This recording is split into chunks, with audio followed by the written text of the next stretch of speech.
Hello my dear students, आपका फिर से स्वागत है मेरे चैनल में। आज जो पाठ हम पढ़ने जा रहे हैं वह है नेताजी का चश्मा। नेताजी का चश्मा एक कहानी है। कहानी किसे कहते हैं, पहले यह जान लेते हैं। कहानी जिसमें जीवन के किसी एक घटना को पात्रों, संवाद एवं घटनाक्रम के माध्यम से नाटकीय रूप में अभिव्यक्ति दी जाती है, उसे कहानी कहते हैं। आगे हम लेखक स्वयं प्रकाश जी के बारे में भी जान लेते हैं। स्वयं प्रकाश आधुनिक हिंदी साहित्य में एक प्रसिद्ध नाम है। स्वयं प्रकाश जी को प्रेमचंद परंपरा का महत्वपूर्ण लेखक माना जाता है।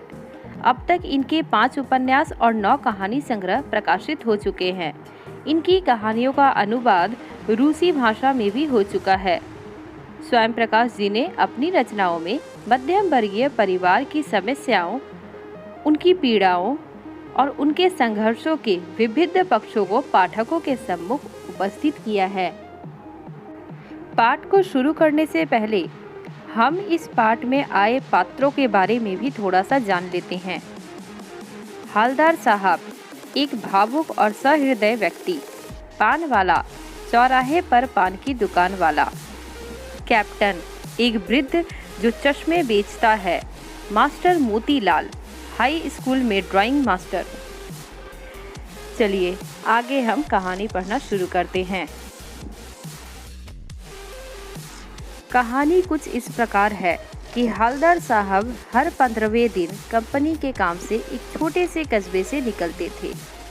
उस कस्बे में एक लड़कों का स्कूल, एक लड़कियों का स्कूल, एक सीमेंट का कारखाना, 2 ओपन सिनेमा तथा एक नगर पालिका थी। नगर पालिका थी तो कुछ न कुछ करती रहती थी। कभी सड़क पक्की करवाने का काम, तो कभी शौचालय, तो कभी सम्मेलन करवा दिया। एक बार नगर पालिका के एक उत्साही अधिकारी ने मुख्य बाजार के चौराहे पर सुभाष चंद्र बोस की संगमरमर की मूर्ति लगवा दी। क्योंकि बजट अधिक नहीं था, इसीलिए मूर्ति बनाने का काम कस्बे के एक ड्राइंग मास्टर को दे दिया गया। मूर्ति सुंदर बनी थी, लेकिन उसमें एक कमी थी। नेताजी के आंखों में चश्मा नहीं था। किसी ने मूर्ति को रियल का एक काला चश्मा पहना दिया था। जब हवलदार साहब आए तो वे देखकर बोले, वाह भाई, क्या आइडिया है, मूर्ति पत्थर का और चश्मा रियल का। दूसरी बार जब हवलदार साहब आए तो उन्होंने मूर्ति पर तार से बना गोल फ्रेम वाला चश्मा लगा दिखा। तीसरी बार फिर उन्होंने नया चश्मा देखा। इस बार उन्होंने पान वाले से पूछ लिया कि नेताजी का चश्मा हर बार बदल कैसे जाता है। उसने बताया, यह काम कैप्टन चश्मे वाला करता है। हवलदार तुरंत समझ गए कि बिना चश्मे वाले मूर्ति कैप्टन को अच्छी नहीं लगती होगी, इसीलिए वह अपनी ओर से चश्मा लगा देता होगा।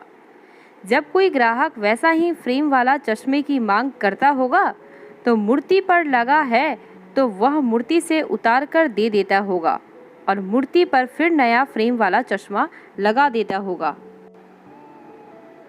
हवलदार साहब ने पान वाले से यह भी पूछा कि कैप्टन चश्मे वाला नेताजी का साथी है क्या, या आज़ाद हिंद फौज का कोई भूतपूर्व सिपाही। पान वाला बोला कि वह लंगड़ा क्या फौज में जाएगा, वह तो पागल है, पागल। हवलदार साहब को एक देशभक्त का इस तरह से मजाक उड़ाना अच्छा नहीं लगा। जब उन्होंने कैप्टन को देखा तो उनको बड़ा आश्चर्य हुआ, क्योंकि कैप्टन एक बूढ़ा, मड़ियल तथा लंगड़ा सा आदमी था। उसके सिर पर गांधी टोपी और आंखों में गुल चश्मा था। वह एक हाथ में छोटी सी संदूकची और दूसरे हाथ में चश्मों वाला बांस लिए था।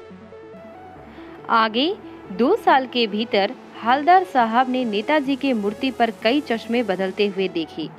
एक बार जब हवलदार साहब पुनः कस्बे से गुजरे तो उनको मूर्ति पर किसी प्रकार का चश्मा नहीं दिखाई दिया। कारण पूछने पर पान वाले ने बताया कि कैप्टन मर चुका है, जिसका उन्हें बहुत दुख हुआ। 15 दिन बाद जब वे कस्बे से गुजरे तो उन्होंने ड्राइवर से कहा, पान कहीं आगे खा लेंगे। मूर्ति की ओर भी नहीं देखा। परंतु आदत से मजबूर हवलदार साहब की नज़र चौराहे पर आते ही आंखें मूर्ति की ओर उठ जाती हैं। वे गाड़ी से उतरकर मूर्ति के सामने सावधानी से खड़े हो जाते हैं।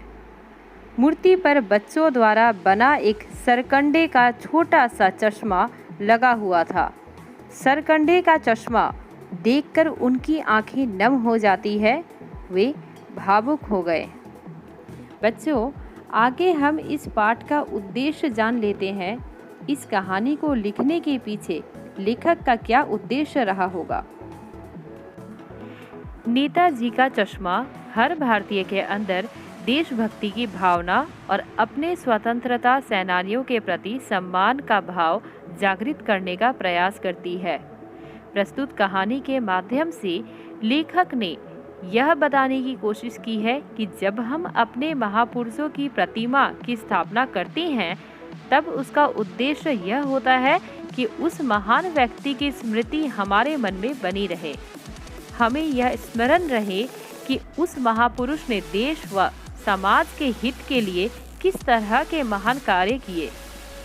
उसके व्यक्तित्व से प्रेरणा लेकर हम भी अच्छे कार्य करें, जिससे समाज व राष्ट्र का भला हो। हमारा यह उत्तरदायित्व होना चाहिए कि हम उस प्रतिमा की गरिमा को ध्यान में रखें। हम ना तो स्वयं उस प्रतिमा का अपमान करें अथवा उसे क्षति पहुंचाएं और ना ही दूसरे को ऐसा करने दें। हम उस प्रतिमा के प्रति पर्याप्त श्रद्धा प्रकट करें एवं उस महापुरुष के आदर्शों पर स्वयं भी चले और दूसरे लोगों को भी चलने के लिए प्रेरित करें। नेताजी का चश्मा पाठ के माध्यम से लेखक स्वयं प्रकाश ने उन नागरिकों के महत्व को भी उभारा है जो गुमनामी के पन्ने में खो गए। देश के निर्माण में उन सभी ने अपने अपने तरीके से योगदान दिया, जिनके नाम से सभी अपरिचित हैं। कैप्टन नामक चश्मे वाले की देशभक्ति भी उसी के कस्बे तक सीमित थी। आशा करती हूँ बच्चों, आपको यह पाठ अच्छी तरह से समझ आ गया होगा। अगर आपको किसी भी प्रकार की समस्या आती है तो आप मुझे कमेंट बॉक्स में ज़रूर पूछें। अगर वीडियो अच्छी लगी हो तो चैनल को सब्सक्राइब कर लें। धन्यवाद प्यारे बच्चों।